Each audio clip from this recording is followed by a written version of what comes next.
ಲೋಕಸಭೆ ಚುನಾವಣೆಗೆ ಕಾಂಗ್ರೆಸ್ ಭರ್ಜರಿ ತಯಾರಿಯನ್ನ ಮಾಡಿಕೊಳ್ತಾ ಇದೆ. ಈಗಾಗಲೇ ಗಮನಿಸ್ತಾ ಹೋಗೋದಾದ್ರೆ ಕೆಲವೊಂದಿಷ್ಟು ಕ್ಷೇತ್ರಗಳಿಗೆ ನಿನ್ನೆ 17 ಕ್ಷೇತ್ರಗಳಿಗೆ ಅಭ್ಯರ್ಥಿಯನ್ನ ಫೈನಲ್ ಮಾಡಿ ಪಟ್ಟಿಯನ್ನ ಪ್ರಕಟ ಮಾಡಲಾಗಿದೆ. ಇಲ್ಲಿ ಹೊಸ ಮುಖಗಳಿಗೆ ಮಣೆ ಹಾಕಿರೋದನ್ನ ಗಮನಿಸಬೇಕಾಗುತ್ತೆ.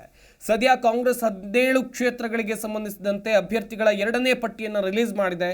ಕೈ ಪಾಳ್ಯದಲ್ಲಿ ಹೊಸ ಮುಖಗಳಿಗೆ ಆದ್ಯತೆ ಸಿಕ್ಕಿದೆ. ಈ ಹೊಸಬರಲ್ಲಿ ಹೆಚ್ಚಿನವರು ರಾಜಕೀಯ ಕುಟುಂಬದ ಹಿನ್ನೆಲೆಯನ್ನ ಹೊಂದಿದ್ದಾರೆ. ಅಭ್ಯರ್ಥಿಗಳ ಆಯ್ಕೆ ಗೆಲುವಿನ ಮಾನದಂಡವನ್ನೇ ಮುಖ್ಯವಾಗಿ ಪರಿಗಣಿಸಿ ಪ್ರಭಾವಿ ರಾಜಕೀಯ ಕುಟುಂಬಗಳಿಗೆ ಮಣೆ ಹಾಕಲಾಗಿದೆ ಎನ್ನುವಂಥದ್ದು ಸ್ಪಷ್ಟವಾಗಿ ಗೊತ್ತಾಗ್ತಾ ಇದೆ. ಸಚಿವೆ ಲಕ್ಷ್ಮೀ ಹೆಬ್ಬಾಳ್ಕರ್ ಪುತ್ರ ಮೃಣಾಲ್ ಹೆಬ್ಬಾಳ್ಕರ್ ಅವರಿಗೆ ಬೆಳಗಾವಿಯಿಂದ ಟಿಕೆಟ್ ಕೊಡಲಾಗಿದೆ. ಚಿಕ್ಕೋಡಿಯಿಂದ ಸತೀಶ್ ಜಾರಕಿಹೊಳಿ ಅವರ ಪುತ್ರಿ ಪ್ರಿಯಾಂಕಾ ಅವರಿಗೆ ಟಿಕೆಟ್ ಕೊಡಲಾಗಿದೆ. ವೀಣಾ ಕಾಶ್ಯಪ್ಪನವರ ಕಣ್ಣೀರು ಹಾಕಿದರು ಮತ್ತು ಬೆಂಬಲಿಗರ ಆಕ್ರೋಶದ ನಡುವೆಯೂ ಬಾಗಲಕೋಟೆಯಿಂದ ಸಚಿವರಾಗಿರುವಂಥ ಶಿವಾನಂದ ಪಾಟೀಲ್ ಪುತ್ರಿ ಸಂಯುಕ್ತಾ ಪಾಟೀಲ್ ಅವರಿಗೆ ಟಿಕೆಟ್ ಕೊಟ್ಟಿದ್ದಾರೆ.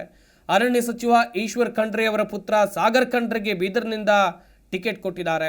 ಶಾಮನೂರು ಶಿವಶಂಕರಪ್ಪ ಸೊಸೆ ಪ್ರಭಾ ಮಲ್ಲಿಕಾರ್ಜುನ್ ಅವರಿಗೆ ದಾವಣಗೆರೆಯಿಂದ ಟಿಕೆಟ್ ನೀಡಲಾಗಿದೆ. ಸಚಿವರಾಗಿರುವಂಥ ರಾಮಲಿಂಗಾರೆಡ್ಡಿ ಪುತ್ರಿ ಸೌಮ್ಯಾರೆಡ್ಡಿ ಅವರನ್ನು ಬೆಂಗಳೂರು ದಕ್ಷಿಣದಿಂದ ಕಣಕ್ಕಿಳಿಸಲಾಗಿದೆ.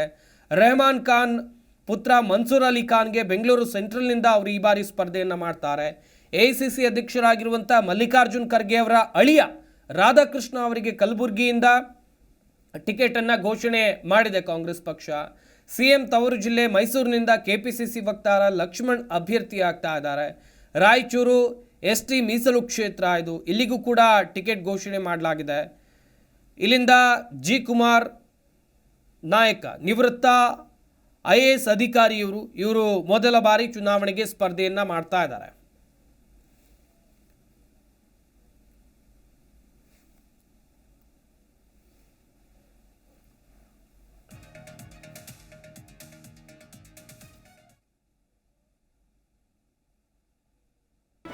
ಜಿ ಕನ್ನಡ ನ್ಯೂಸ್ ಈಗ ನಿಮ್ಮ ಮನೆಯಲ್ಲೇ ನೋಡಿ.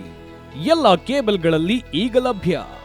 ಸನ್ direct 292, Jio TV 1334, U digital 162, city cable 51, GTPL 17, Abhishek cables 821, rock line telecommunication 51, Shri Basaveshwara number 60, Vinayaka digital number 53, in digital number 896ರಲ್ಲಿ.